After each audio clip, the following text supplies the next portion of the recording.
Welcome back to another episode of Tell Me More. This is the podcast hosted by me, CJ Quartlbaum, where I talk to interesting people about very interesting things. Gen Z, leadership, and preparing for the future. Today's guest is going to help us talk about leadership.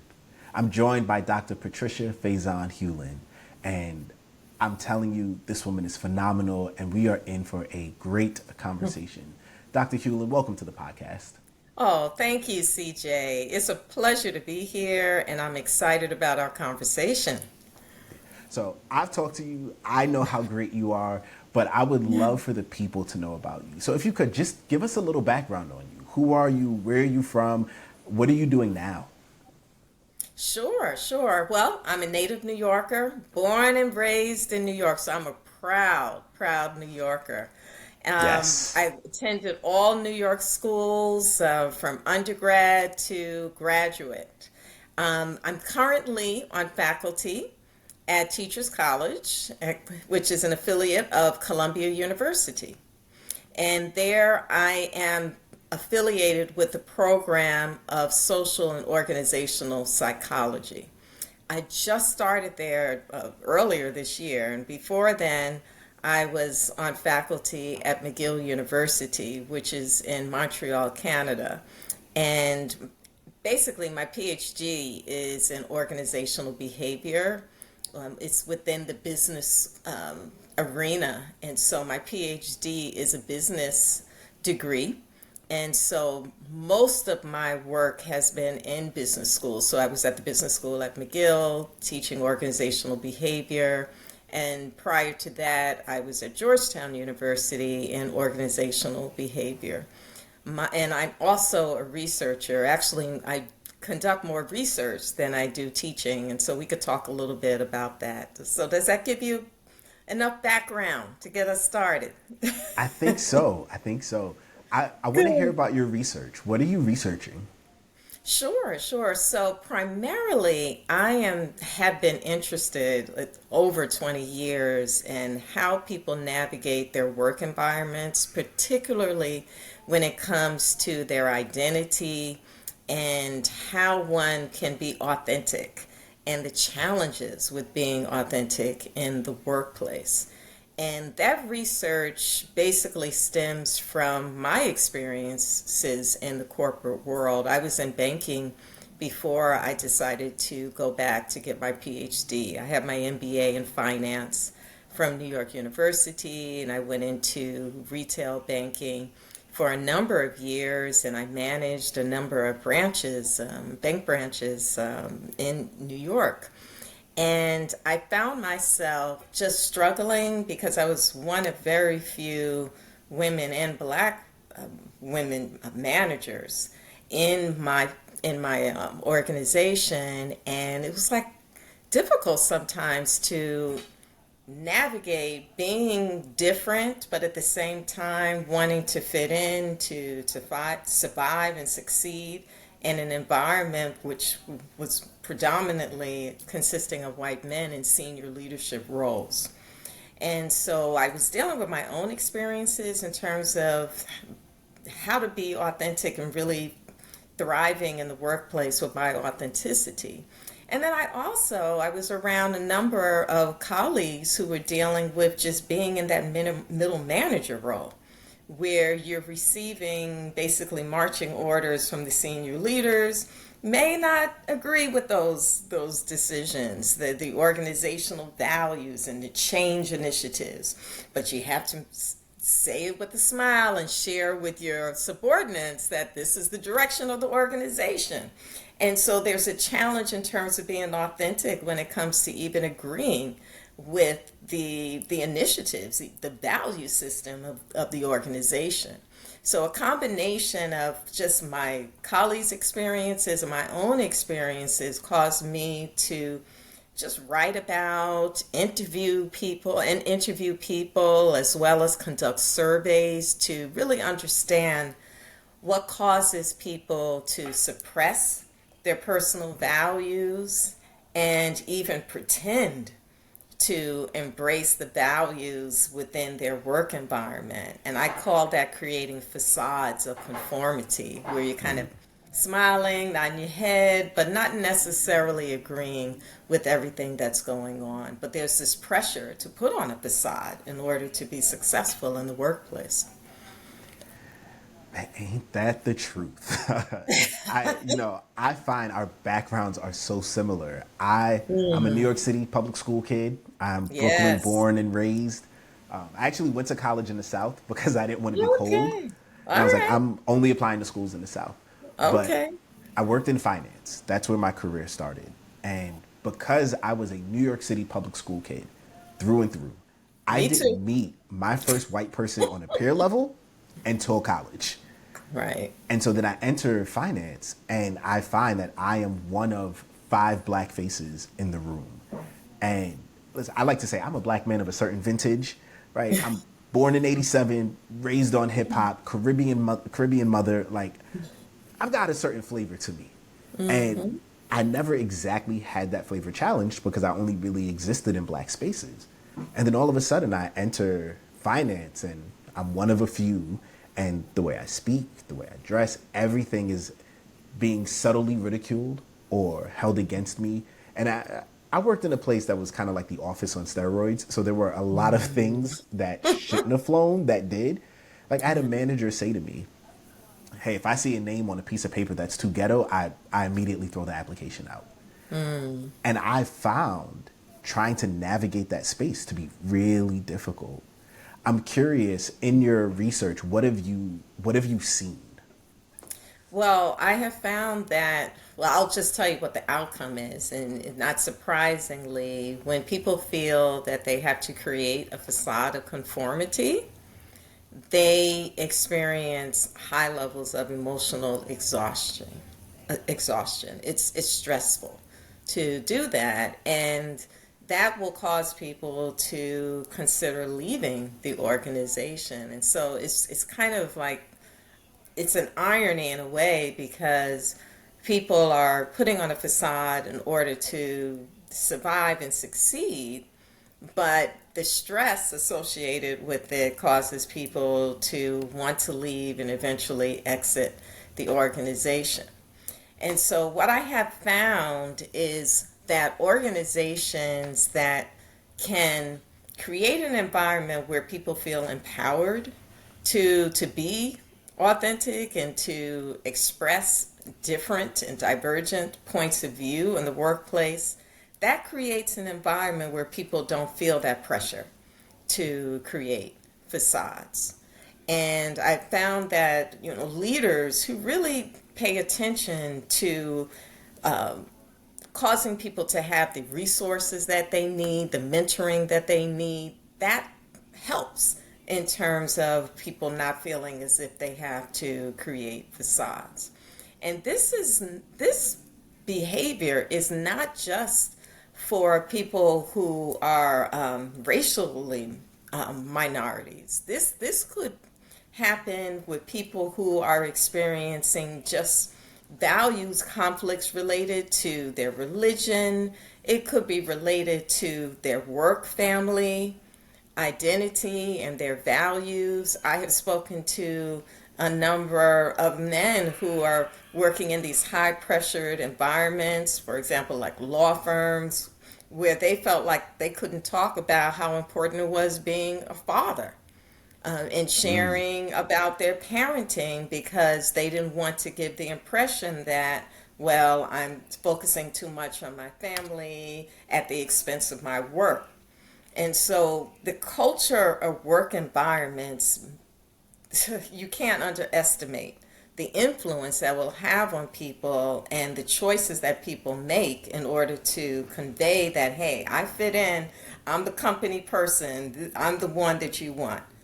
It's powerful, and that's why it's important that leaders understand the high level of influence that they have and regarding the experience that people have in the workplace. Yeah, I have worked for, and the listeners know, a number of very bad leaders, from narcissists to emotional immaturity You name it. I have experienced this type of leader, and I really believe that leaders will make or break an organization.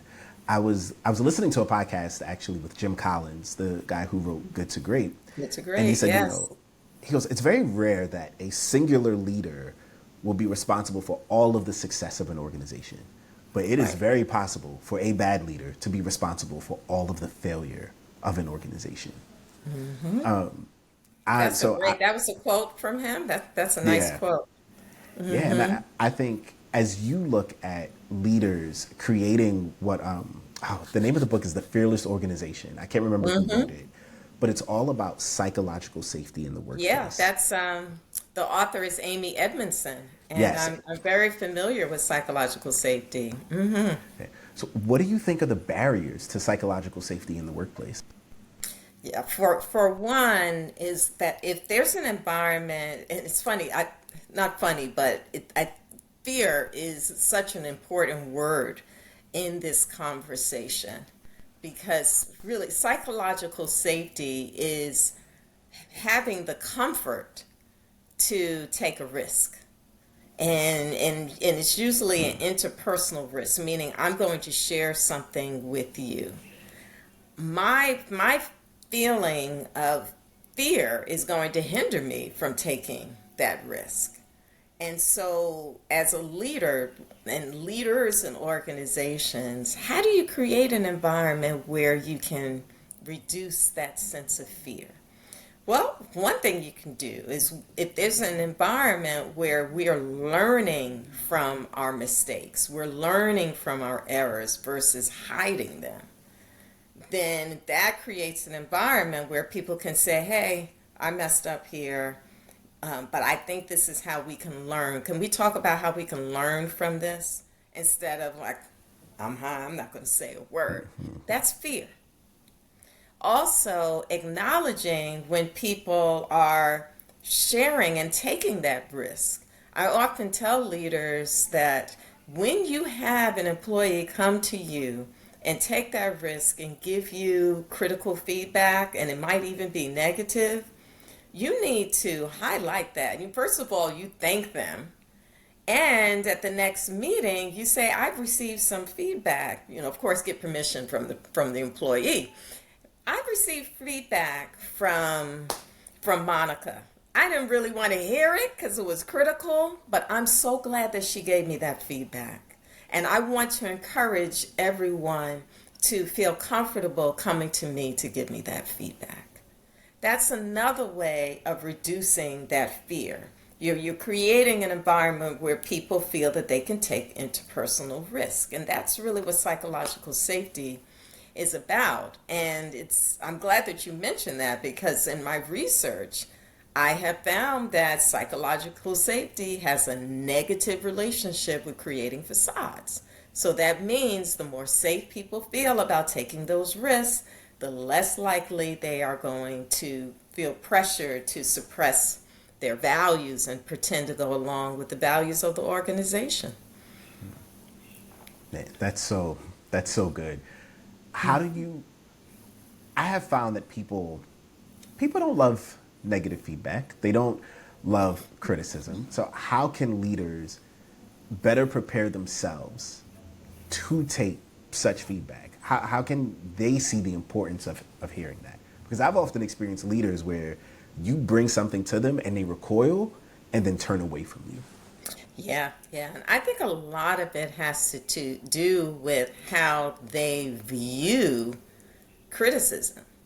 So if a leader views criticism as an attack and as something that's personal, then the leader is going to feel very much against receiving that feedback.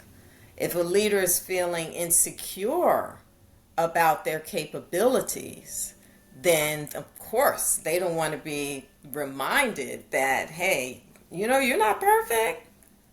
But I think that if leaders, and well, I know, I'm not even going to say I think, if leaders can be more secure in terms of the fact that, look, they don't know everything. We don't know everything.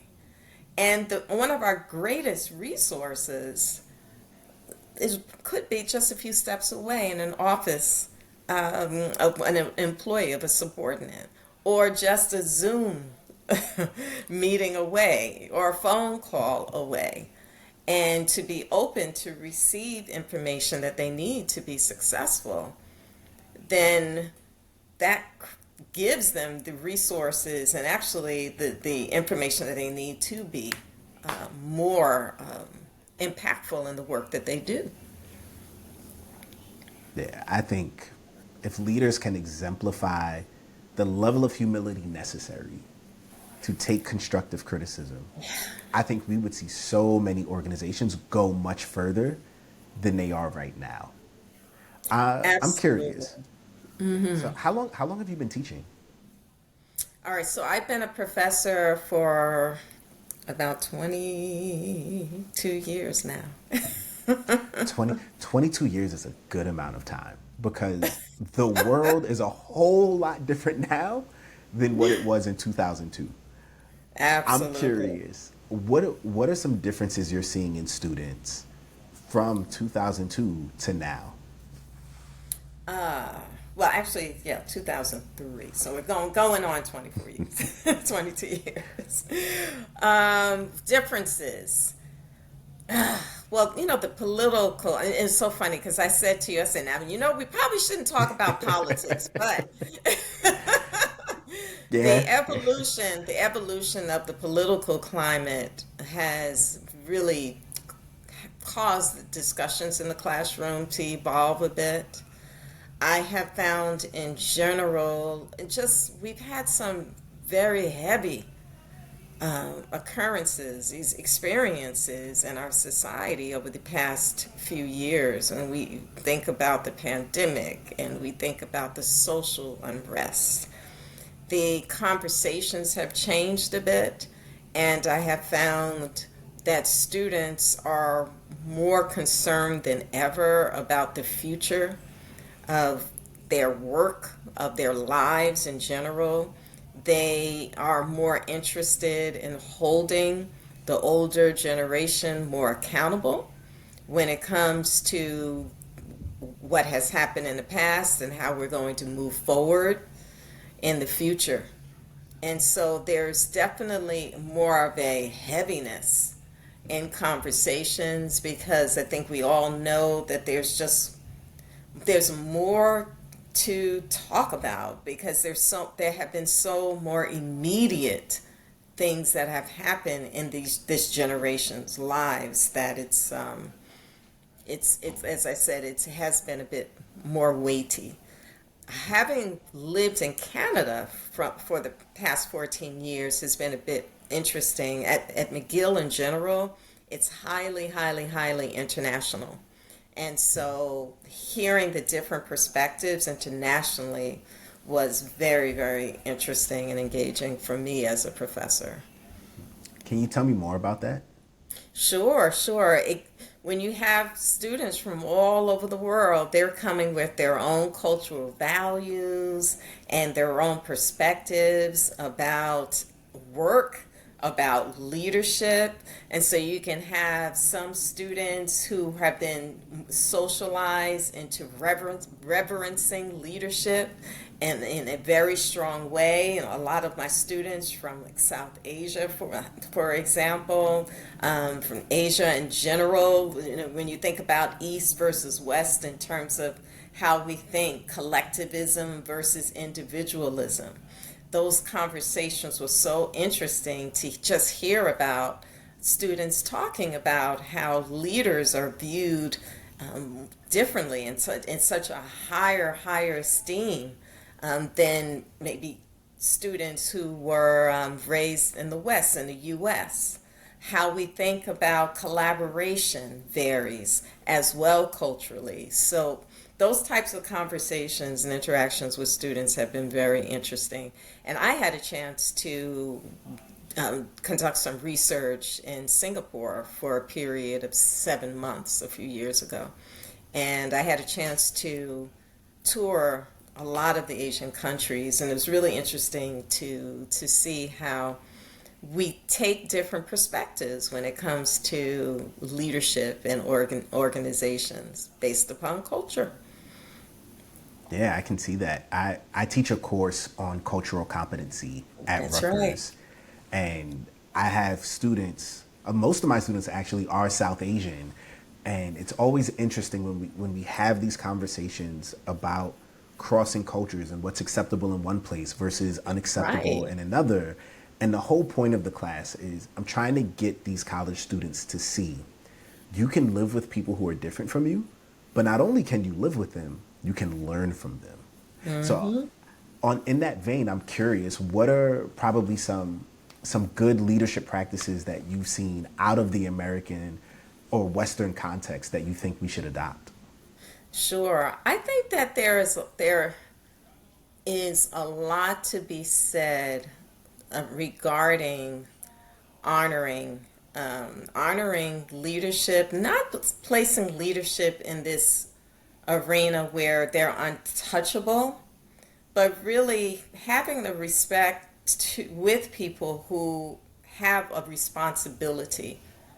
And when I say this, I use the term leadership very broadly because anyone who has influence over something or someone is a leader.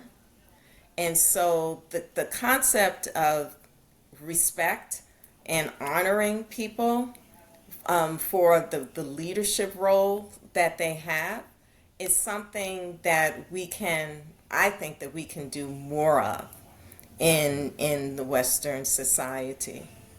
Not to say that in the East it's all perfect, but there is something about really honoring people who hold roles in leadership positions.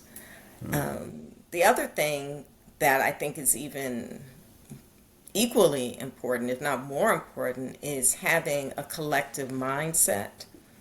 And that we in the Western side of the world tend to be very individualistic, which has its pros and cons. But having opportunities to think more about group harmony and how we can work together as a team has its benefits as well. And because we've been socialized so much to think about me, that teaming and group work beyond sports is not necessarily, I would say, teached as much as it is part of a culture on the Asian side of things. Yeah, I think most cultures outside of Western culture are collectivist in their mindset, and you see that from womb to tomb in the way they treat their babies all the way to the way they treat the elderly. And it includes how they work. And I think it matters for a functioning and flourishing society that we care about the person next to us, that what we choose to Absolutely. support or not support has the other person in mind and not just our particular interests. Like I say all the time, as an American, right? We want to be the best nation. We want to be number one. Then shouldn't our education policies try to get the best to as many of our kids as possible so that we can create the future entrepreneurs and future leaders and future businessmen and women of the world? But that's not how we operate. It's too individual focused. Yeah. Absolutely. So there's more that can be done in that arena. So as a professor, I make sure that when I'm teaching that we have exercises around group development.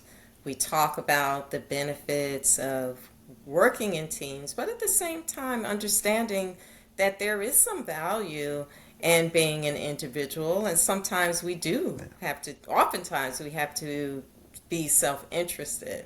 But understanding that balance is critical to being Yeah. successful in any part of the world.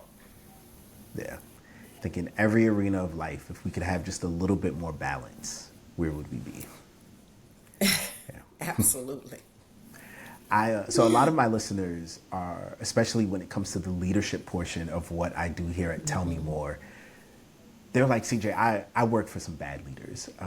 My leaders they're abusive, they're toxic, they're emotionally immature, they're lying, they're manipulative. What advice would you give someone for trying their best to work with someone who's not a great leader? All right. Well, there are lines that have to be drawn. I'm not suggesting that you exit right away because I don't want anyone contacting you saying, "Yeah, I quit the job. Dr. Hewlin told me to quit the job." Now I can't but eat. I and now I need a job. I'm not telling you to quit your job, and nor do I have a job for you. Okay. No, all jokes aside, in any context, there is something to learn. What can you learn in that context, even if it's what not to do? So this way, when you become a leader, you can say, well, I'm definitely not doing that because I remember how I felt when my leader did that to me. When I become a leader, I'm going to do this, I'm going to do that. And so use it as a learning experience. If you can find opportunities where you can help that leader, because a leader could be just under a lot of pressure. So if there's an avenue where you think that, if I do this, this might support this leader a bit more, or maybe we can begin to develop a better relationship. If you don't think that's an option, then immediately start thinking about an exit plan. An exit plan does not mean that you stop working and that you don't do your work well. You still do your work well and maintain the sense of work ethic, because that shouldn't matter whether or not your leader is a poor leader or not. You should have your own sense of work ethic and think about, well, where would you go? What would be the next steps in terms of another place to work? If it's a leader that is totally going against policy and just doing things that should not be done according to work policy, then you might need to talk to someone in human resources about that. So it all depends on the type of behaviors you're thinking about in terms of what the leader is doing. But at bottom, you maintain your work ethic. If you have to, get an exit plan and definitely use it as a learning experience in terms of what you would do and what you know you would avoid moving forward in your own career. Yeah, I like that. Lessons learned. Nothing is wasted. Nothing is ever No, wasted. nothing is wasted. I know it can feel like hardship. I've been in situations like that where you just regret having to go to where you don't want to go in because of the environment. And all I can just say from my own experience is, as I said before, just following the advice that I gave about the work ethic, using it as a work experience, getting that exit plan, that things can get better. Yeah. So here's a fun follow-up question to this. This was debated on social media a couple of months ago, and I put it on my Instagram story to see the responses, and they were totally divided. Is it ever okay to burn bridges? Well, how do you define burning bridges? I think sometimes you go scorched earth on your way out, and you pull a Nino Brown in New Jack City and go, you, and you. Well, all right. So burning bridges could be something that you know is going to happen, or it could be something you don't intend to happen, but it can happen. Because you may do everything right in terms of you did your job well, you decided to move on, and you're talking about burning bridges in a work relationship. Yeah, in a professional sense. Professional sense. and you've decided to move on.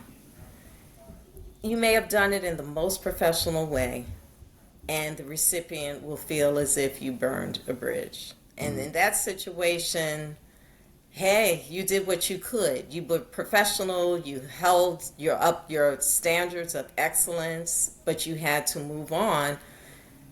The bridge was broken. You did your best. It is what it is. Now, burning bridges because you just feel like you need to make a statement, be careful about that, because it's not about necessarily making a statement to get somebody back.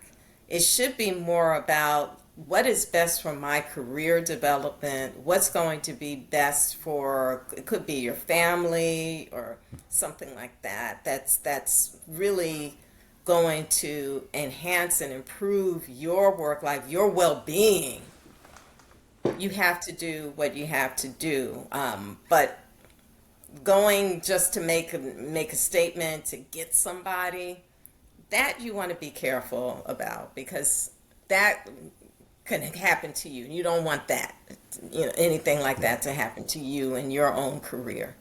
And so it really, as you see, and my students really hate when I say it, but it's true. It depends. It depends. But I would say that the many years that I have been in business world and watching people's careers, holding up the highest level of professionalism can only reward you. And that may lead to burning bridges, but at least it would not be something you're intentionally doing. That's a good, wise, mature answer. I had too many 20-year-olds in my DMs talking about burn it down, just burn it all down. Burn it down, I know. You burn it down, how you gonna build? Yeah. Sometimes you need to renovate. I like that. Yep. Sometimes you need to renovate. Yeah. Not all the time, but just CJ using wisdom. And I mean, you can be 21, 22 and be smart. Be smart. Use wisdom in terms of the choices that you make. Yeah.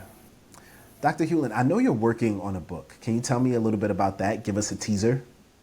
Sure. So, as I said earlier, I'm very much interested in authenticity.